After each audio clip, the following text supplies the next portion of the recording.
Hi guys, it's been a while since I was able to read a book to you, so I got one now that really looks cool. Patrick's Dinosaurs, it's called. And it's a really cool little story about a boy named Patrick who imagines his dinosaurs. So let's see what it says. Patrick and his brother Hank went to the zoo on Saturday. They stood outside a tall fence and watched the elephants. "I'll bet that elephant is the biggest animal in the whole world," said Patrick. "You think he's big?" Hank said. "A brontosaurus was heavier than 10 elephants." That's pretty big. So Patrick imagines 10 elephants. "Gosh," said Patrick. "If Hank said so, it must be true." Hank knew all about dinosaurs. He knew more about everything because he was older and went to school already. Patrick opened his eyes half shut. Patrick squeezed his eyes half shut. What would a dinosaur that weighed as much as 10 elephants look like? The brontosaurus he imagined turned and looked right at him. Just what you get for imagining things.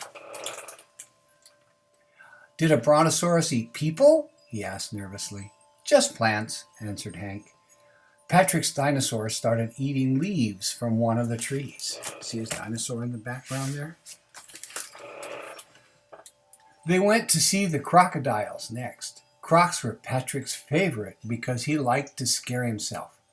"Those are shrimpies," said Hank. "In the days of dinosaurs, crocodiles grew 3 times that big." "Wow," said Patrick.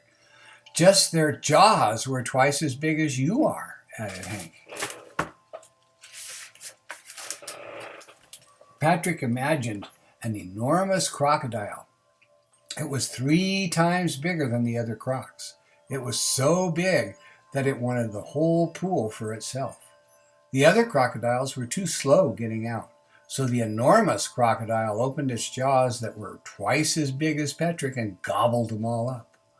Patrick backed away. "We didn't see the monkeys yet."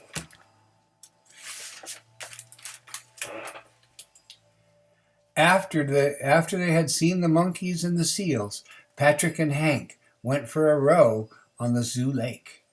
Patrick looked down into the deep green water. What was that dark shape next to their boat? "Did dinosaurs know how to swim?" he asked. "Some did," answered Hank. "Diplodocus, the largest dinosaur, could stay underwater like a submarine because its nose was on top of its head." Diplodocus probably is the way you say that anyway. I always said it wrong. I did. Uh-oh, can't see this. Patrick was afraid to move. Out of the corner of his eyes, he saw the big thing swimming along next to them. It might rise and dump them over. "What's that?" he cried. "We're going to bump into it." "No, dopey. That's just the shadow from our boat," Hank explained. Patrick wasn't so sure. "Let's go home now," he said. "Rowing makes me tired." Oh, look at that.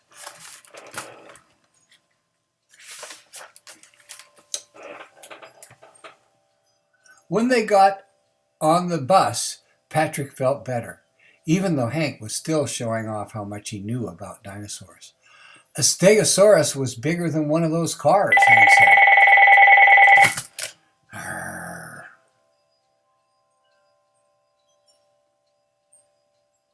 Well, that was the wrong number, so we'll keep going. "But its brain was only the size of a walnut." Patrick looked out the window. In his mind, the line of cars was a line of walnut-brained stegosauruses. The plates on their backs swayed like sails as they plodded along. Look at them all there.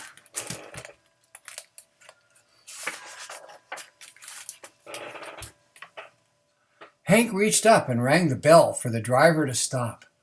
"A triceratops was tougher than a stegosaurus," he said. "It could even take on a tyrannosaurus." The bus stopped at their corner. On the other side of the street, Patrick thought he saw a triceratops waiting for the traffic light. He's got a good imagination, this boy, doesn't he? When Patrick and his brother climbed down from the bus, the hot, dusty street became a prehistoric forest. Tropical birds screamed their warning. Too late! A dreadful Tyrannosaurus crashed into the clearing. Look at that Tyrannosaurus. There's Tyrannosaurus in Taipei. Patrick held his breath as the Triceratops lowered its huge head. Its horns pointed ahead like three enormous spears. When the traffic light changed, the Triceratops charged. Oops, sorry about that. Run, Patrick yelled. He headed for their apartment building. What's the hurry? Called Hank.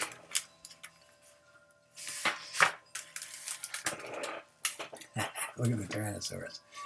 Patrick didn't feel safe until the front door of the hall slammed shut. He wanted to look out his window, but first he had to ask Hank something. How big was a Tyrannosaurus? Big, said Hank. Up to the second floor, maybe? Asked Patrick. At least, Hank agreed. That's what I was afraid of, said Patrick.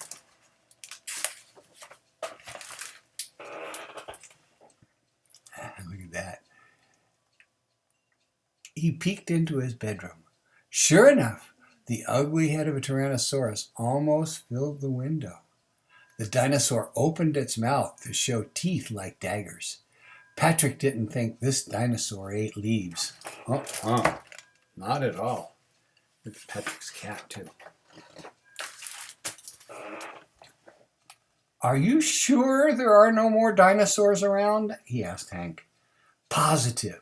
The dinosaurs have been gone for 60 million years.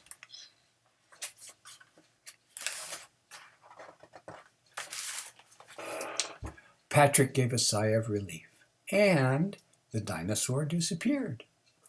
It shows you the power of imagination, doesn't it, guys? Okay, that's about it. Stanley, you do good on your test soon, and have fun at your graduation. That's going to be a lot of fun. So we'll see you soon. Bye.